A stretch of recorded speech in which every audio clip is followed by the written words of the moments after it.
가까이 오게 하사 주의 뜰에 살게 하신 사람은 복이 있나이다. 하나님,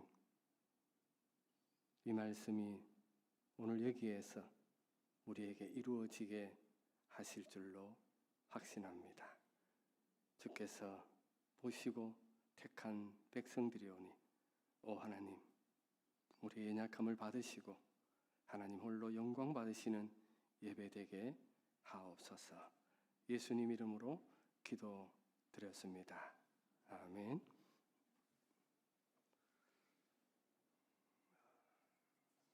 이미 알고 있는 결론이 나 있는 영화를 보고 감동을 받는다는 것은 그렇게 쉽지 않은 것 같습니다. 하지만 평론가 입에서 이미 결론이 뻔하게 나와 있는 그 영화를 보면서 민망하지 않은 경험이었다라고 말한다면 그 영화는 성공한 영화일 것이 틀림이 없습니다. 이 영화가 최근에 개봉한 한산, 부제로 용의 출현이라는 이순신 장군의 한산도 대첩을 모티브로 한 전쟁 영화입니다. 오늘 여러분과 함께 읽은 본문의 말씀은 뻔한 결과를 우리가 이미 알고 있는 내용입니다. 야곱에 대한 이야기죠. 야곱에 대한 이야기, 스토리, 내용, 과정, 진행되는 모든 것들을 신앙생활을 좀 하신 분들은 어느 정도 알고 있고 이미 결론도 가지고 있다는 것입니다. 하지만 이 뻔한 결론의 스토리가 우리 마음을 붙잡고 우리 귀에 들려지는 메시지가 되어야 한다는 것입니다. 왜요? 여러분이 하나님의 백성이고 하나님 말씀을 우리가 지금 듣기 원하기 때문입니다. 하지만 그 말씀이 내 귀에 들려지고 내 마음밭에 뿌려지기 위해서는 두 가지 조건이 반드시 요구되는데, 첫 번째가 바로 성령의 비추심입니다. 성령께서 우리 심령을 빛으로 비춰주셔야만 어두운 우리의 마음이 그 빛에서 밝음을 얻게 되고 하나님 말씀을 보게 되고 깨닫게 되고 마음의 감동이 일어나는 것입니다.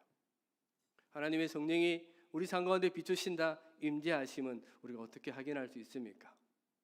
애써 답을 찾을 필요가 없습니다. 성경은 이렇게 우리에게 약속하고 있습니다. 두세 사람이 내 이름으로 모인 그곳에 나도 그들 중에 있느니라. 이거면 충분하지 않습니까?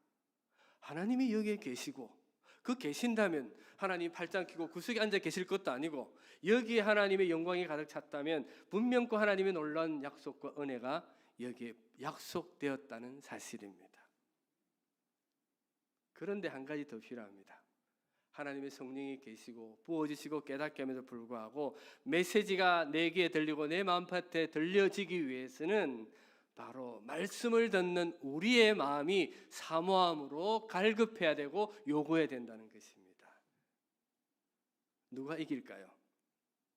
성령님이 나의 견고한 마음을 깨고 들어오셔서 말씀이 들리게 하실까요?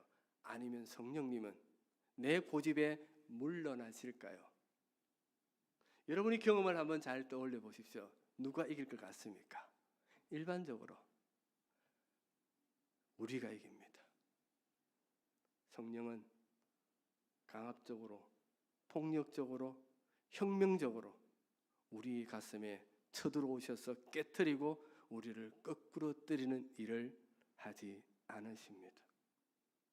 우리의 인격이, 우리의 삶이, 우리의 생각이 자발적으로 연약하든 강건하든 잘 몰라도 괜찮지만 하나님의 성령이 주여 말씀을 듣기를 원합니다라는 이 조그만 속삭임조차도 우리에게 있기를 원하고 있는 것입니다.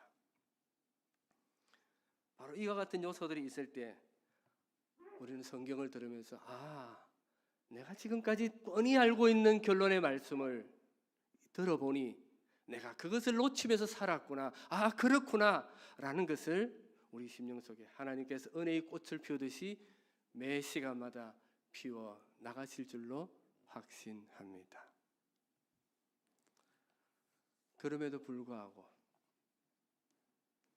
오늘 메시지가 그러면 그렇지 라고 추락한다면 제가 여러분에게 최소한 영화 입장료의 10분이라도 돌려드려야 할 책임감이 지금 저에게 얹혀 있습니다.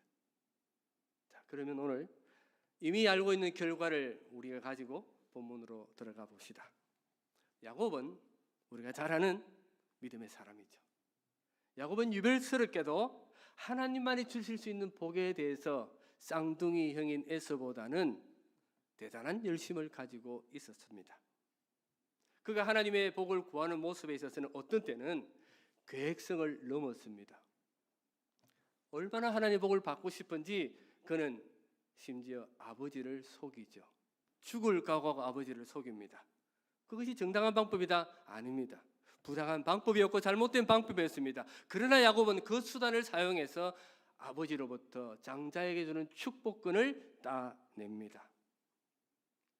형이 돌아와서 보니까 사건이 그렇게 전개된 걸 알고는 분노가 차서 견딜 수가 없는 겁니다. 안 되겠다. 도저히 이 분노를 깔아들이기 위해서는 동생을 죽여야 되겠다라는 생각이 듭니다. 형의 마음이 무르익을 때쯤 그 모든 전말을 알고 있던 야곱은 삼촌집으로 도망쳐 버립니다. 밧단 아람으로 말입니다. 죽을 뻔했던 그 사건은 도망감으로 인해서 갑자기 조용한 분위기가 되어 버렸습니다. 삼촌집으로 도망간 야곱은 예상치 못하고 20년이라는 세월을 그곳에서 보냅니다. 그리고 20년의 세월 동안 우여곡절 끝에 그는 아주 넉넉한 형편이 되어서 아버지 집 고향으로 돌아온 사건이 오늘 32장에 기록된 것입니다.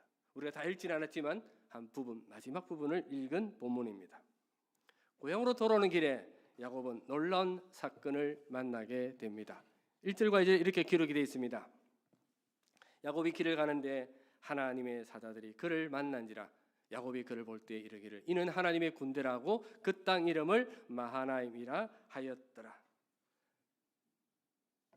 고향으로 돌아왔는데 돌아오는 초입에 하나님의 군대들이 나와서 자기를 환영하다라는 것입니다. 누가 준비했을까요? 이 군대를. 성경에는 정확하게 누가 준비했다고 답이 없습니다. 그러나 신앙생활을 좀 하시면 이 준비는 하나님이 하셨다는 것이죠. 고향으로 돌아오는 야곱에게 하나님이 이 두 가지 이 사건을 만나게 하시면서 두 가지 의미를 부여한 것 같습니다. 첫 번째로 환영한다. 수고했다. 그동안에 고생했다. 환영한다. 아버지 집에 하는 것을 환영한다는 의미일 것입니다. 두 번째는 군대를 보냈다는 것은 무엇을 의미할까요? 나는 너의 가는 길에 나 여호와가 보호자가 되어주겠다. 그런 의미 아닐까요?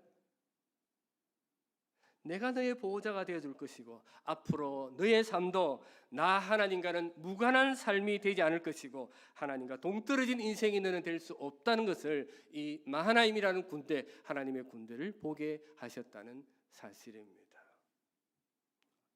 이 본문을 읽으면 우리 마음속에 뭐가 떠올라옵니까? 아, 하나님, 나도 당신의 군대를 만나게 해주십시오. 그렇죠. 하나님의 군대. 에스겔서 37장에 의하면 하나님의 군대가 에스겔의 골짜기에서 일어난 모든 사람들, 하나님이 살리신 사람들이라고 합니다. 그러면 오늘 우리에게 하나님의 군대는 누구입니까? 바로 여기 있는 여러분들이 하나님의 군대입니다. 예수 그리스도를 믿음으로 하나님 백성이 되었고 내가 그 사람의 속상을 잘 모르지만 하나님의 군대로 여기에 우리는 집합되어 있습니다. 왜 하나님이 우리를 모았습니까? 왜 하나님 오늘 여기에 모으셨습니까?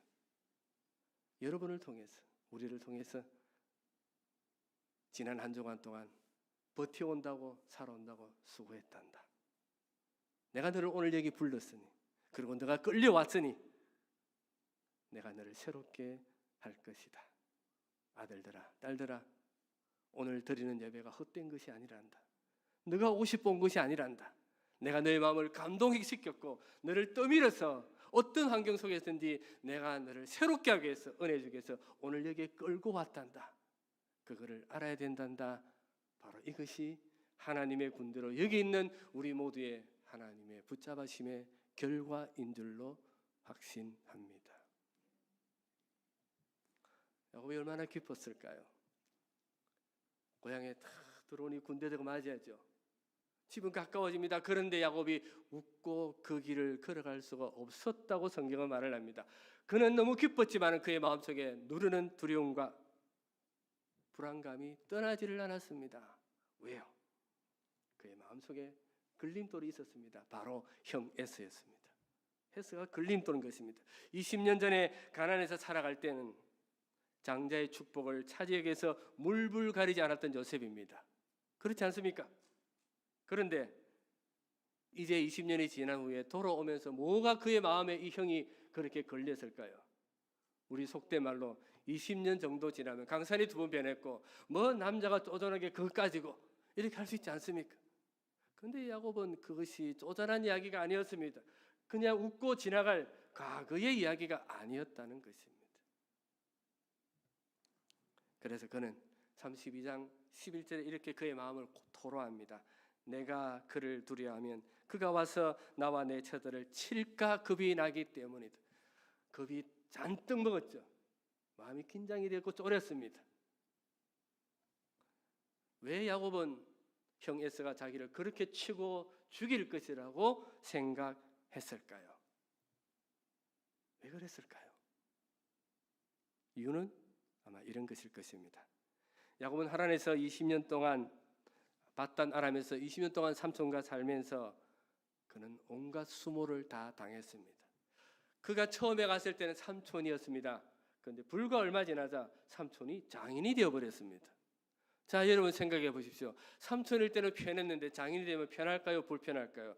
뻔하게 불편합니다. 그런데 이 장인된 라반이 어떻게 하냐면 야곱의 일을 시키는데 임금을 주지 않고 끊임없이 속임수를 씁니다. 줄게, 다음에 줄게, 다음에 줄게 10번 이상을 그렇게 속입니다.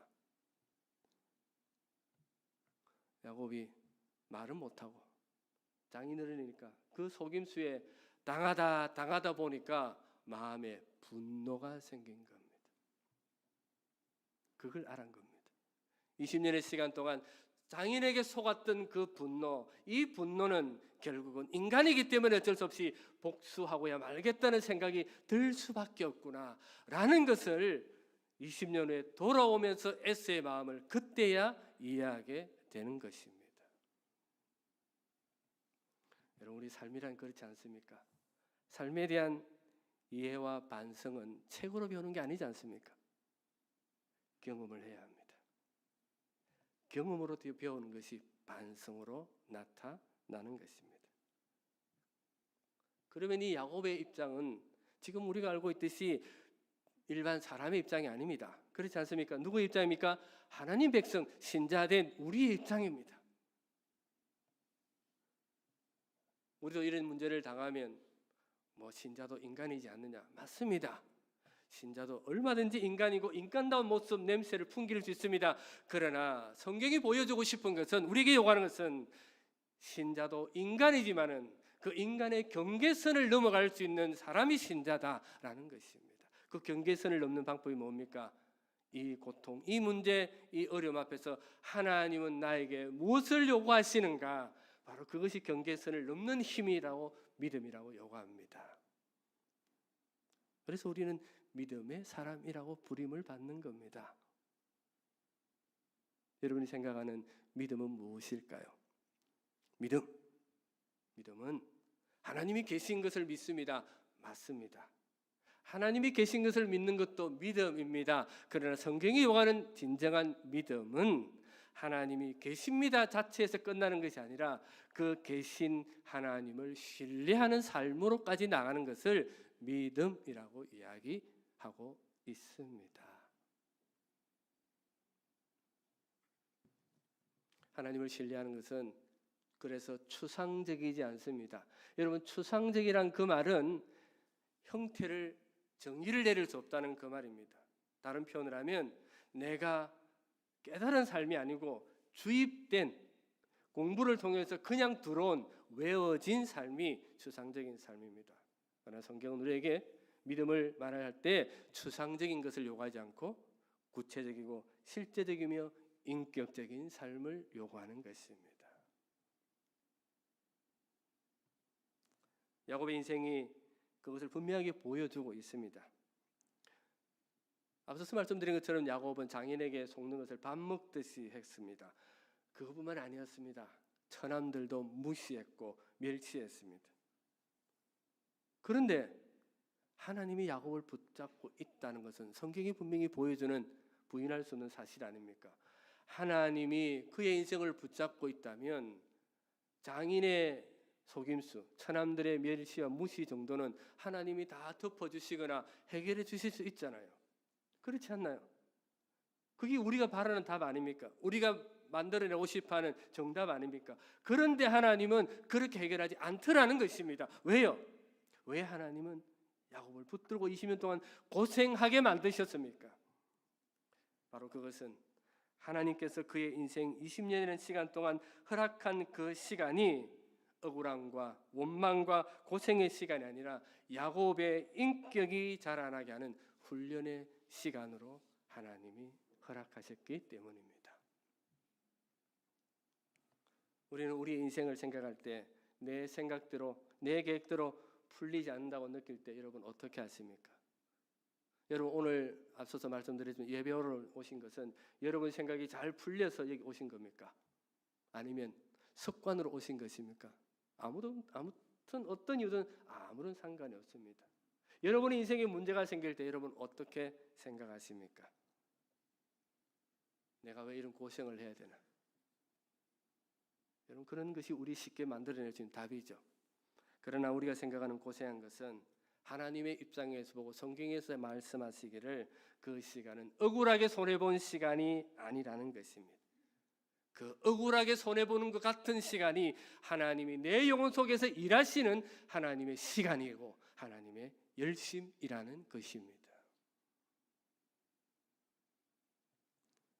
우리 인생이 꽈배기처럼 꼬였다 할지라도 하나님은 이 꽈배기 같은 인생을 이렇게 끝나게 하지 않을 것이고 끝나지 않도록 간섭해 나가실 것입니다.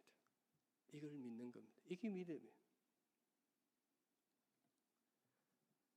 하지만 이와 같은 하나님의 일하심을 깨닫기 위해서는요. 그리고 그 깨닫고 난 후에 내 마음에 감동이 되어 찬양하고 노래하고 예배하기 위해서는 어떤 실력이 요구되는데 바로 그 실력이 오늘 야곱에게서 나타나고 있습니다. 야곱은 야복강에 도달했습니다. 온 가족과 동물들을 다 이끌고 야복강에 도달해서 밤이 어떻게 지나가는 어느 시점에 그 마음에 갑자기 뭔가 억누르는 마음 혹은 감동이 물밀듯이 찾아옵니다. 도저히 밤을 지샐 수가 없고 잘 수가 없는 뒤척거리다가 일어나서는 이런 결단을 합니다. 모두가 자고 있는 것을 다 깨워서는 야복강을 건너게 하고 자기만 홀로 강 저편에 남습니다. 종들과 식구들이 봤을 때는 그 행동은 정말 어이가 없는 어처구니 없는 행동이었겠죠. 그때 야곱은 홀로 남아서 하나님께 이렇게 기도합니다. 11절에 내가 주께 간구하오니 내 형의 손에서 에서의 손에서 나를 건져내시옵소서. 내가 그를 두려워하면 그가 와서 나와 내 처자들을 칠까 겁이 나기 때문이다. 주께서 말씀하시기를 내가 반드시 내게 은혜를 베풀어 너시로 바다에 셀 수 없는 모래같이 많게 하리라 하셨느니라. 하나님의 군대를 만난 야곱이었고 하나님이 그의 인생을 붙잡고 계셨다는 것을 그는 고백하는 인생임에도 불구하고 그는 이런 고백을 하고 있는 것입니다. 우리가 이런 본문을 보면 어떻게 합니까? 우리는 너무 쉽게 생각합니다. 은혜를 받았고 믿음이 있으면 뭐가 걱정이냐고 밀고 나가면 되지. 멋있지 않습니까? 남자 같지 않습니까? 그런데 그렇지 않더라는 것이 우리가 살아보니까 우리 인생도 그렇지 않더라는 것이죠. 성경에 이해된 놀라운 예가 하나 있습니다. 여러분 예수님의 제자 베드로에 대한 이야기인데요. 베드로는 어떤 사람입니까? 예수님의 12제자 중에 수석이잖아요. 성령의 충만을 받았던 사람입니다. 놀라운 사역을 했죠. 그런데 그가 지나갔던 그의 인생의 걸음들을 보면 예수를 만난 성자의 삶만이 이긴 자의 삶, 멋진 자의 삶만이 나타나지 않더라는 것입니다. 그 본문이 바로 마태복음 26장 31절에 이렇게 기록되어 있습니다. 제가 한번 읽어보겠습니다. 그때 예수께서 제자들에게 이르시되 오늘 밤에 너희가 다 나를 버리리라. 기록된 바 내가 목자를 치리니 양의 떼가 흩어지리라 하였느니라. 그러나 내가 살아난 후에 너희보다 먼저 갈릴리로 가리라. 베드로가 대답하여 이르되 모두 주를 버릴지라도 나는 결코 버리지 않겠나이다. 예수께서 이르시되 내가 진실로 내게 이르노니 오늘 밤 닭 울기 전에 너가 나를 3번 부인하리라. 베드로가 이르되 내가 주와 함께 죽을지언정 주를 부인하지 않겠나이다 하고 모든 제자도 그와 같이 말하니라. 이렇게 멋진 장단, 눈 부릅뜬 다짐을 한 베드로가 어땠습니까? 불과 몇 시간 만에 나 주님 모른다고 저주하면서 쌩 까버렸습니다. 베드로도 이렇게 했다면 우리는 어떨까요? 우리는 내가 베드로였다면 이라고 말하는 것을 조금 우리는 머뭇거릴 수 있지 않겠을까요? 사실 우리도 베드로와 많이 다르지는 않습니다. 오늘 담대한 믿음의 사람처럼 정답을 말했다가 내일은 말을 바꾸거나 입을 닫는 변덕을 부립니다. 누가요? 우리가 그렇다는 그 말입니다. 그런데 하나님은 이 우리의 변덕을 통해서 일하시고 변덕 부리는 나를 끌어안아서 가시는 신실한 하나님이라고 성경은 말씀하고 있는 것입니다. 그래서 우리에게는 이런 외침이 있을 수 있습니다. 하나님, 베드로도 그랬지 않습니까? 내가 베드로보다 못할 수도 있고 비슷할 수 있겠지만은 베드로도 그랬다면 나도 주님 끌어안아서 다시 회복시켜 주실 줄로 믿습니다. 이 정도 되는 것이 배짱 있는 믿음이요 오늘 여기 오는 여러분들의 고백이 되어야 될 것입니다. 언제까지 잘못했습니다. 패배했습니다. 여러분 그렇게만 기도하지 마시고 하나님 할 수 없는 자가 할 수 있는 힘을 주신 것 감사합니다. 라는 그런 하나님 마음을 이해하고 하나님 붙드심을 경험하고 하나님의 신실하심을 깨달아서 고백할 수 있는 그런 멋있는 고백들을 할 수 있기를 소망합니다. 베드로의 이름은 반석이죠. 주님을 부인함으로 한순간에 먼지로 훅 하고는 날아가 버렸습니다. 그러나 그것이 다가 아닌 것처럼 오늘 우리도 마찬가지입니다. 여러분 시골길을 지나가다 보면 흙먼지가 깔려 있지 않습니까? 차가 횡 지나가면 먼지가 확 일어납니다. 그런데요, 주님은 그 먼지 하나를 딱 잡고는 눈먼 자의 눈에 바르시는 진흙으로 사용하신 후에 그 눈을 뜨게 하는 도구로 먼지를 사용하셨습니다. 이것이 먼지 같은 우리를 주님의 손에서 붙잡으시고 품으시고 이끌어 가시는 하나님의 능력인 줄로 확신합니다. 드디어 고향으로 돌아온 이 야곱에게 두려운 것은 무엇이었다고 말씀을 드렸습니까? 믿음이 있고 없고의 문제가 아니었습니다. 인간적인 문제, 바로 형의 문제였습니다. 그는 돌아올 때 그러면 이제 내가 형한테 축복권을 돌려줘야지. 그거 아닙니다. 그거는 돌릴 수 없습니다. 뭐가 문제입니까? 그에게 남은 인간적인 문제가 걸림돌이 되었다는 그 말입니다. 여러분 우리가 교회 생활을 하다 보면 인간적인 문제가 발생합니다. 여러분 인간적인 문제를 믿음으로만 해결하고 금식 기도로 해결하면 안 됩니다. 그건 성경적인 방법이 아닙니다. 인간적인 문제는 인간적으로 해결해야 됩니다. 어떻게요? 인격적으로 해결하셔야 되죠. 하나님 앞에 하나님이 기뻐하는 방식이 뭘까 고민하면서 나아가셔야 합니다. 힘으로, 협박으로, 폭력으로 되는 것이 아닌 것입니다.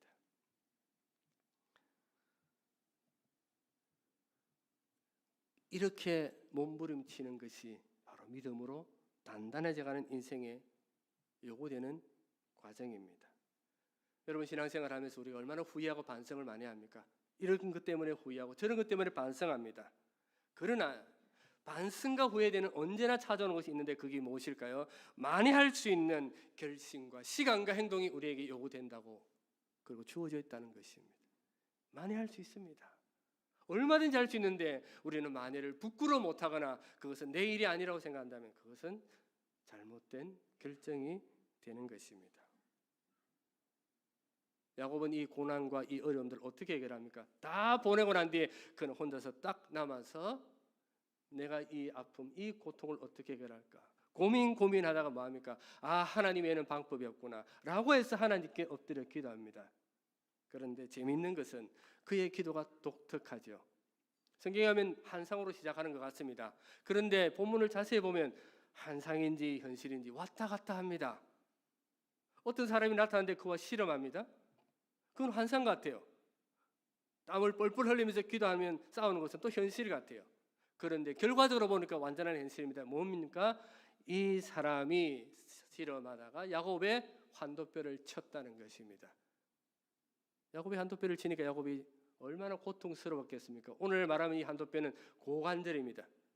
얼마나 세게 맞았는지 주저앉았습니다. 그런데 야곱은 놀랍게도 하나님 이 사람의 허리를 붙잡고 놓지를 않았습니다. 이기겠다는 고집이 있었죠. 이분이 이야기합니다. 이제 고만됐다고, 내가 졌다고. 그리고 말하면서 네가 이겼으니 내가 너의 축복을 하겠다고는 그의 이름을 이제부터는 이스라엘이라고 불러라고 말을 합니다. 그 뜻이 무엇입니까? 하나님과 겨루어 이기심. 여러분 한번 잘 생각해 보십시오. 사람이 하나님과 겨루어 이길 수 있습니까? 답은 말이 안 되죠. 그런데 이게 무슨 뜻입니까? 하나님께서 저 주셨다는 것입니다. 여러분 기도는 하나님을 이기는 것이 아닙니다. 여러분이 기도하는 것은 하나님께서 어떤 때는 우리에게 오셔서 저 주시기 때문에 기도가 되는 것입니다. 그래서 기도가 위대한 것입니다. 하나님 외에는 탈출구가 없고 하나님 외에는 도움이 없다는 사실을 아는 사람이 기도할 수 있습니다. 이 기도가 여러분에게 넘쳐나기를 소망합니다. 두 번째 질문을 할 수 있습니다. 왜 하나님은 해필 야곱의 고관절을 치셨을까? 뭐 다른 데 치셔도 되잖아요. 옆구리를 갈비뼈를 치든지 뭐 등을 한 방 치든지 우리 속된 말로 다리 몽둥이를 부러뜨리든지 뭐 그러면 되잖아요. 근데 고관절을 왜 치셔서 쩔뚝거리게 하셨냐 그 말입니다. 부러뜨린 것도 아니고 쩔뚝거리게 하셨습니다. 왜 그랬을까요? 한번 여러분 생각해 보십시오. 무슨 의도가 있었을까요?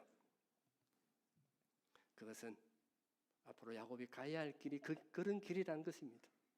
야곱은 그가 가야 하는 길이 편하고 문제없이 갈 수 있는 삶이 아니라 쩔뚝거리고 아파하면서 가야 할 신앙 인생길이라는 것입니다. 여러분 교회 생활하면 항상 해피합니까? 항상 좋습니까? 그렇지 않죠. 가슴 아파할 일이 생깁니다. 근데 그게 없었어야 될 문제가 아니고 하나님께서 이것을 통해서 무언가를 만들어내시겠구나 하는 하나님을 바라보게 하는 문제라는 사실입니다. 하나님 품 안에서 쩔뚝거리며 살아가는 한 여인에 대한 이야기가 있습니다. 아이가 12살, 여자아이가 12살 되었으니까 어머니가 얼마나 나이가 많지는 않지 않겠습니까? 어느 날 이 아이가 12살이 되었을 때 급성 백혈병이 찾아옵니다. 예상치 못한 병 앞에서 엄마는 어쩔 수 없이 아무런 힘도 대책도 없습니다. 애를 데리고 병원을 떠나가면서 그가 마음속에 품었던 첫 번째 생각은 하나님 왜 접니까? 왜 하필 나에게 이런 일이 일어납니까? 내가 뭘 하나님께 그렇게 잘못했다고 라고 따지고 저항하기 시작했습니다. 그런데 이 여인이 하나님의 사람이에요. 그렇게 하고 나면 뭔가 뒤가 개운치가 않아요. 그래서 그는 어쩔 수 없이 기도합니다. 모든 문제를 해결해 줄 것을 사모하면서 기도하고 울부짖고 몸부림칩니다. 아이가 1년이라는 집중 치료 기간을 통해서 아이는 아파서 죽겠다고 난리칩니다. 엄마 나 좀 도와줘. 엄마 어떻게 좀 해줘 하는데 엄마가 뭘 할 일 있습니까? 울면서 가슴을 두드리면서 하나님 도와달라고 기도한 것이 그녀의 전부였습니다. 그래서 그는 이렇게 말을 합니다. 아이가 어떻게 도와달라고 부르짖을 때 제가 할 수 있는 건 아무것도 없었습니다. 제가 할 수 있는 것은 기도밖에 없었습니다. 라고 고백합니다.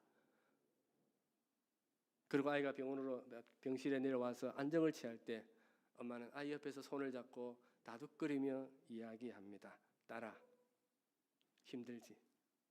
하지만 조금만 지나면 이것 또한 지나갈 거야.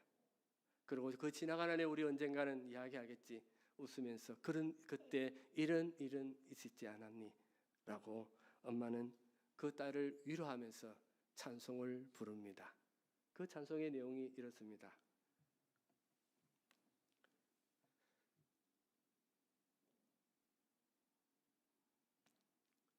고단한 인생길, 힘겨운 오늘도 예수 내 마음 아시네.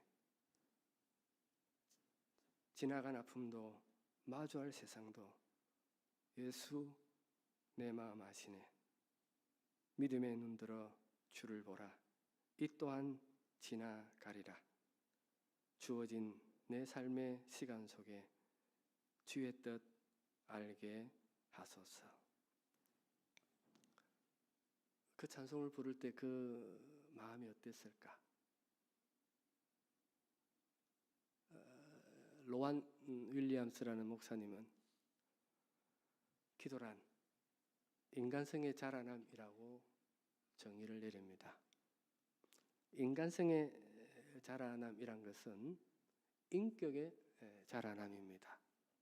그럼 신앙 안에서 어떻게 인격이 자라느냐? 어떻게 하면 이 인격을 자라날 수 있는가? 기도가 인격의 자라남과 연결됐다면 도대체 어떤 방식인가?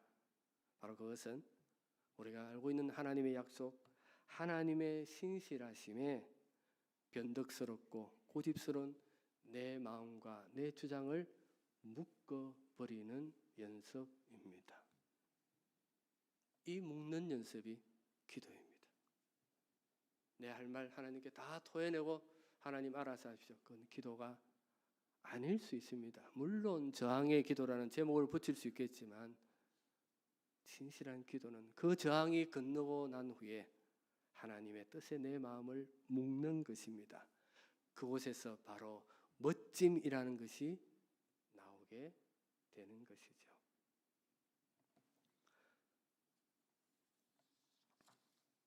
말씀을 맺겠습니다.